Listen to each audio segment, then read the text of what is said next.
this is Frank Honus, and I want to welcome you to the Pure Life Podcast. For 13 years of my life, I lived with so many secrets. I walked in guilt and shame over hidden struggles I hadn't told anyone about. Since the age of 13 years old, I had been addicted to pornography. So many times, I tried to stop looking at porn on my own, but I failed every time. It really wasn't until I experienced brokenness over my sin and sought the help of other men who had once struggled just like me. Today, it's by the grace of God that I'm walking in freedom and recovery. And just like those who helped me, it's my desire to help men and women break free from the chains of sexual addiction. The mission of the Pure Life Podcast is to help individuals live with sexual integrity through Jesus Christ. Thanks for listening and enjoy the podcast.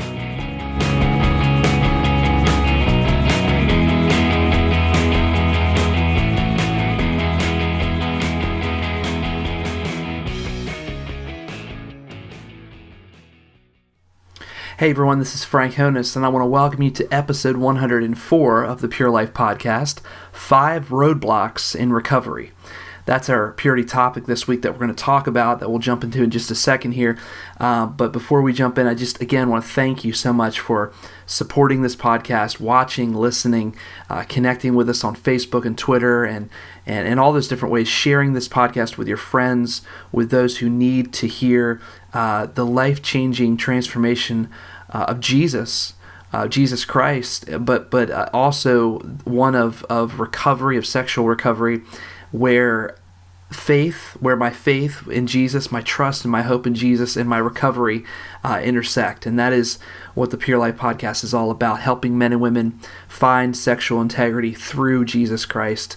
So again, thank you guys so much for supporting and watching and listening. It's been a couple weeks since I've gotten to record a podcast. Life has been kind of crazy and busy, and just been trying to stay faithful to my family and committed to them, and also to my work and my job, and just gotten a couple weeks behind, but it's okay. We're back this week with a fresh episode for you. This week for the Purity Resource of the Week, I want to share kind of an interesting purity resource with you, not explicitly for sexual recovery, but for especially every man. This is a little bit of a video series, online that you can check out, called Killing Lions. And the website is and Sons Magazine.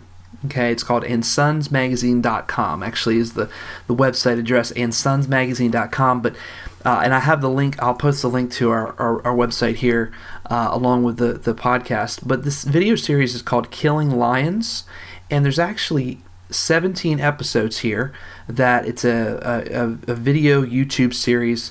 And it's really great, addressing several different topics for men and helping men to become men of courage, men of integrity, men of character, men of confidence. There's some great topics here. First episode is called Going Soft. Number 2, Looking for Answers. Talking about issues like money and women and our work versus our dreams, searching for validation, friendships among men, adversity, and the very last episode is called The Man That You're Becoming. And so I'm excited. I actually haven't watched all of these, and I've watched 1 or 2, and they're really, really great. They're very quick, about 4, 5, 6 minutes each. So I just encourage you to started recording them. Looks like they started recording them back in the summer, all the way through to about the end of September. So again, it's a series called Killing Lions, and I believe it's kind of associated with John Eldredge, who wrote Wild at Heart, and he's kind of has a little bit of a production hand in this, I believe, and it just looks like a great series. So I want to encourage you to check that out. Go on to andsonsmagazine.com. It's a big long link, so I'm just going to link it to the podcast this week, and you can check that out. But men, be a great resource for you to go through and watch those, and just be encouraged by those topics for your life, to help you be encouraged and become the man that God wants you to be. All right, so this week on the podcast, I want to talk about a topic that we talk about sexual recovery. We We talk about a lot of the practical how-tos of recovery. What do you do? And how do you become sexually pure? A lot of hands-on kind of things. And I was thinking the last couple weeks, what are some of the greatest obstacles that men run into in their recovery from pornography addiction, from fantasy, from lust? And I've been working with some men the last few months who are walking through some really huge challenges in their life. Pornography addiction. One of those men who are really struggling, really walking through a lot of consequences to his decisions, and another guy who I'm walking with and kind of keeping up with is kind of taking a little bit of a different story and different angle. Anyway, these men are walking through incredible challenges, as you probably have walked through and are walking through in your recovery. And so I wanted to talk about and bring to our mind in the conversation 5 roadblocks to avoid in recovery. These are roadblocks that oftentimes pop up as we're coming out of a sexual addiction that can really, really hinder our growth, that can really be dangerous to our growth in sexual recovery. So again, 5 roadblocks to avoid in recovery this week that I want to talk about. The first one, and many of these roadblocks and these issues are ones that every single guy deals with. And so most likely, if you're a man or a woman, whoever, it doesn't matter, you probably have dealt with some of these emotions and issues, or maybe there's just one or two that you really struggle with. But I think these really encompass a lot of the struggles, a lot of the roadblocks that we as individuals face, especially in recovery from an addiction, from a sexual addiction specifically. And so number 1 is anger. It's anger. This is for men. This is really a primary emotion that's underlying within all of us as men. So I find this within so many guys, myself, number 1 included, that anger can be something that has developed from the very, very, even maybe the very earliest part of our lives that we remember. As adolescents, as young adults, as teenagers, wherever your addiction began, I wonder if you would go back in your mind and kind of trace back where do you think that started? Do you feel like you are a person who has struggled with anger in the midst of your addiction, and do you find it kind of resurfacing in your recovery? Resentment, frustration, those kinds of things may come in many forms as one walks in recovery. And perhaps you're angry or have been angry, or there's this underlying, bitterness because you were exposed from your addiction, because you were discovered maybe in the midst of your addiction. I know many men who are angry, who are just angry at themselves. They're angry at everyone around them. They're angry from being caught. They're angry from what this addiction has done. And I think there's a healthy amount of anger that we can have. I think anger can be healthy. It doesn't have to be destructive, but it can go both ways depending on how we channel that anger. And anger is a painful emotion that we feel that oftentimes we try to medicate with porn and with other kinds of sexual addictions. But it also can kind of propel us towards recovery in a very healthy way. But anger can be an obstacle. And so anger, frustration, maybe that some of that anger and frustration has come from, where you've come from in life, the things you've experienced, the pain, the bitterness, the resentment, betrayals, people who maybe it's come from abuse, but maybe it's just come from an underlying feeling of dissatisfaction with life. You have to find out and discover where that anger comes from. Maybe it comes from, quite simply, maybe that anger and that frustration, that kind of annoyance comes from when your spouse or your accountability partner just check in on you. Maybe it just comes from questions. Maybe you're a person who doesn't like to be questioned. There's probably some pride there you really need to figure out. But again, we're trying to find the source of our anger. Where does it really come from? Is it a cover for insecurities in our lives? Is it a cover for soft spots that we want to hide from people? But again, it is one of the most destructive emotions that will keep you from growing in recovery. And you need to really explore where it comes from. I can't tell you where it comes from because every single person's life is different. You've got to discover where that anger comes from, and really what's underneath of that. Where does that stem from? So, first roadblock in recovery is anger. It's a huge, huge roadblock that many men, as soon as they hit that roadblock, they stop because they're not willing to, try to explore, and not just explore, but really pursue healing from anger, from angry tendencies, and from frustration and bitterness and resentment and all those kinds of things. So number one is anger. Number two is laziness. I find this to be one of the biggest roadblocks that men deal with in their recovery is laziness. Right? It's like this temptation we have this temptation to sweep things under the rug. It's so great in recovery because I know so many men who, they're problem solvers, they're task managers, and they just want to get this stuff done like overnight. And the unfortunate reality, and it's not an unfortunate reality, the unfortunate reality is that we as men are lazy. We can be lazy. But the truth, right? The truthful reality is that recovery is hard work. Recovery is hard work, and many men resist the work that it takes to become free early in recovery simply because we're lazy. We're not willing to put the steps in place. We're not willing to put the software on our computers or on all of our mobile devices. We're not willing to find that support group or find that counselor or whatever it is. And really it's a sign that we haven't yet reached a breaking point in our lives. We haven't reached a point of brokenness where we realize truthfully what this is doing to us. And so, again, another truth of this is that no one can do recovery for you. No one can do that recovery for you. It has to be your effort. It has to be your decision, and it has to be the desire. It has to be your desire, what you want to do. You've got to want to recovery and become better, and you not only have to have the intention, but you've got to be able to translate those intentions into actions.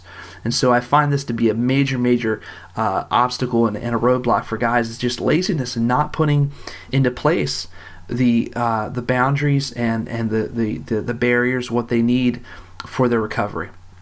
Number three is discouragement. Man, there's so many men, so many of us, and this is one that I have struggled with majorly in my past, early on in recovery, was discouragement.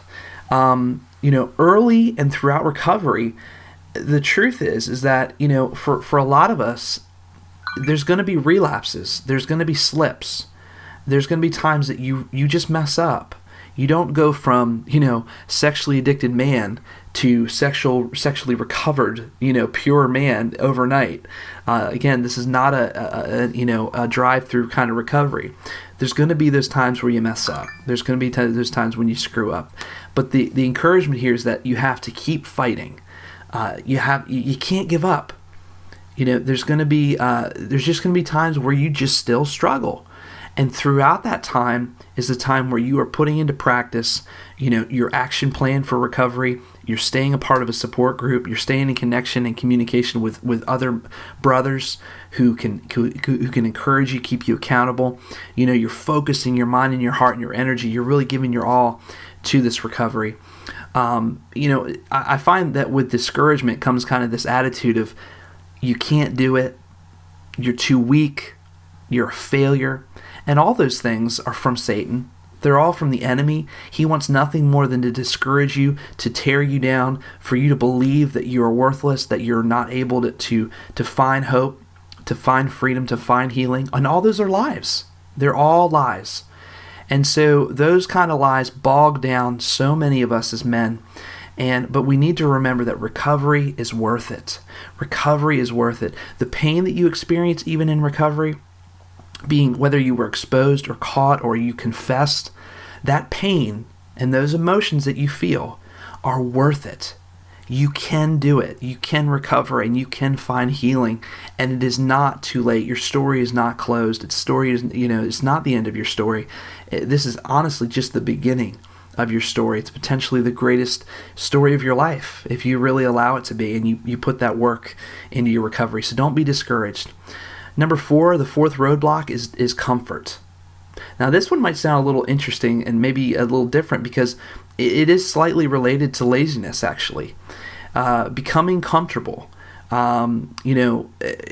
Except it typically comes after a degree. See, what happens is when we get comfortable, the comfort comes after a degree of sobriety and success. So it isn't quite laziness, but it's for the man, it's for the woman who's experienced that sense of achievable and victory. And maybe this comes 3, 4, 5, 6 months into recovery where you have grown in your sobriety and you have, become a part of a support group. You're taking the steps and you found that success, and you're not slipping or falling or relapsing as much as you did anymore. And what happens for us as individuals is we get this little thing that creeps into our mind and our heart where we start saying to ourselves, well, we don't really need a support group. We don't really need that software on all of our devices. I can handle it. And if you're like me, let's just be honest with ourselves. I've said that before, and I've had to have people remind me that you might feel stronger, you might feel more comfortable, but step back for a second and realize where you've come from as well. And just realize that your recovery is not just for you; it's for other people. That you're working to gain credibility, to gain trust from other people as well. And so the moment you start thinking, I can handle this, I can take care of this, we begin feeling kind of good about ourselves, which to a degree is healthy. You should feel confident with who you are. You should feel confident in your recovery, but I don't think we should ever get comfortable in recovery. I think it's very, very, very fine line there between being confident in recovery and being comfortable in recovery. We need to understand the difference there, and so we begin to lose that momentum that we once had early on in when we came out of our addiction. I like to call it the eye of the tiger, and we've talked a little bit about that on the podcast before. But we lose the eye of the tiger, and we lose that sense of hunger, that sense of pursuing pursuing recovery in a way that we never have before. And so pride sneaks in, and all of a sudden we are maybe we slip or fall, or we take a step back in a recovery, and it can be very, very dangerous. It can be a very dangerous attitude to have in a place in recovery. A roadblock is comfort. So, and then number 5, the very last roadblock that I thought was one of the greatest ones that we as men struggle with, alongside of anger, this is probably the most destructive roadblock, is dishonesty. Dishonesty. When a person is continually dishonest with themselves about recovery and with other people about recovery, they haven't reached a place of brokenness again. You haven't reached a breaking point where you realize how sick you really are. And I say that with all, not in a condemning way, but we are broken people. If you're dealing with a pornography addiction, or you can't stop looking at porn, you can't stop masturbating, you are not whole inside. There's a great degree of sexual brokenness in you. And there's a great void in your life, in your heart, and your mind that needs to be healed and needs to find that healing. And so, I find this to be maybe even more destructive than anger, because dishonesty is basically living in a bubble of lies, and you are not able to be honest with other people. That means there's so many insecurities and fears within you. Maybe you justify your sin. Maybe you justify your addiction. It's just a little bit here and there, or minimizing, or you justifying being, I'm allowed to do this because this is what I have to deal with. Getting angry, all those kinds of things are signs of dishonesty, and they're really signs of continual ongoing addiction and struggle and unwillingness to become open and transparent with people. So those are 5 really huge, roadblocks to avoid in recovery, and would love to discuss those kind of areas with you guys. If you have comments that you want to leave on the website, please do that underneath this post. You can leave comments on, what your experience has been. Have you run into these roadblocks before? Do you struggle with these roadblocks? I know that I do and have, and even in some ways continually growing and healing from a lot of these things. So I just think these are really, important things that we need to keep in mind in our recovery to avoid not to focus on or dwell on or necessarily be afraid of, but when they do come up in our lives, we need to focus on finding healing from them and not walking in anger or laziness or discouragement or comfort or dishonesty, allowing those things to control us in recovery, because it will stunt our growth. It will stunt and hinder us from growing. So that is this week's purity topic of the week: 5 roadblocks to avoid in recovery. This week's purity scripture, as we wrap up the podcast, comes from Psalm 51, verse 10. And I have 2 different translations here just because I love them so much. The first one's from the New International Version. It says, "Create in me a pure heart, O God, and renew a steadfast spirit within me." Create in me a pure heart, O God, and renew a steadfast spirit within me. And in the CEV, the Contemporary English Version, Psalm 51:10, slight variance, but I like how it kind of phrases it. It says, "Create pure thoughts in me and make me faithful again." I really like how that's phrased. I really like the idea behind that God is creating with us a pure heart, which really, our thoughts stem from the things that are happening within our heart. And God is continually renewing us. We want God to continually renew that spirit within us, making us men of faithfulness, men of purity, and men of character, men of integrity. So I pray that you'll take that as your prayer this week and use that and really make that your heart this week, that God would create in you, continually renew in you a pure heart and renew a steadfast spirit, a faithful spirit within you. So I want to say thank you again. Thanks for listening and watching. If you're watching on YouTube or listening on Twitter or listening on iTunes or Stitcher Radio or from the website, thanks so much for supporting the Pure Life Podcast. You can always contact me. Email me at frank@purelifepodcast.com or get a hold of me on any of the social networks. I would love to be an encouragement to you at any time. So thanks so much for watching and listening. See you next week on the Pure Life Podcast. God bless.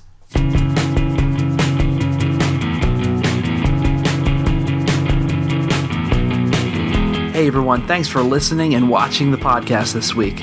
I want to encourage you to check out purelifepodcast.com. There's lots of great free resources, blogs, and podcasts from previous episodes to help you along with your journey through sexual purity. You can also check us out on iTunes and Stitcher Radio, and now watch the podcast on YouTube.